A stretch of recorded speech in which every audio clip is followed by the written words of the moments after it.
टुनटुनी चिड़िया अपनी सास टोनी चिड़िया के साथ रहती थी। उसके 2 बच्चे थे, पिंकी चिड़िया, गोलू चिड़ा।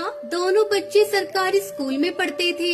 एक दिन टुनटुनी चिड़िया अपने पति कालू कौवे से कहती है, सुनो जी, मेरे माँ बाप ने मुझे बड़े नाजों से पाला था। मेरी हर नखरे उठाते थे, लेकिन तुमसे शादी करके मुझे क्या मिला?